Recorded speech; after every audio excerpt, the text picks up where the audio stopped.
Hello and welcome back to another video with me, Meoni. This time we're looking at Final Fantasy XIV's 4.3 minor changes, which were added to a developer blog today on the 10th of May 2018. Additionally, thanks to Not a Moogle Kupo on Reddit for your wonderful translation. I will link a link to this Reddit discussion where you'll find his post a little way down the screen. Thank you once again. The developer blog itself is actually fully in Japanese and hasn't been translated at the time of this video. It probably will later, but we have full translation of all of the key improvements that 4.3 is introducing, which includes the support for forced entry into a boss area after it has been sealed. After a certain amount of time has passed, once a boss area has been sealed from being pulled, you will receive a prompt asking you if you wish to be forcibly transported into the area. You will not be given this option if you were already in the boss area when the fight started and choose to leave for whatever reason.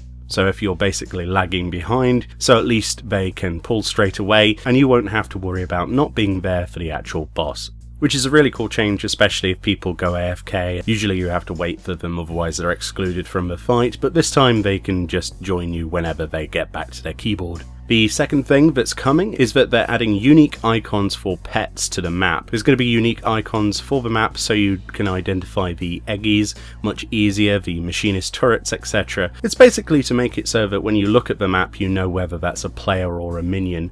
Sometimes you can look at the map and think, oh right, all three people are coming, but it's just actually a summoner, someone else and their pet, where the other person is still lagging behind. At least this way you'll be able to identify that without having to mouse over that person's dot on the map, which is pretty cool. It's just a nice quality of life change. The third section is an expansion of the achievement system. Whenever you log into the game, you will now see a list of achievements that you are close to completing. Whenever you move to a different area, you will see a list of achievements that you can accomplish in that area.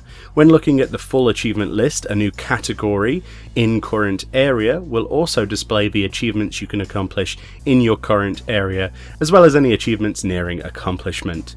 There are further plans to the works to improve the achievement functionality so that it becomes even easier to use, and I imagine you'll be able to toggle this on and off. Also, there's an additional warning for those who will miss out on weekly raid loot.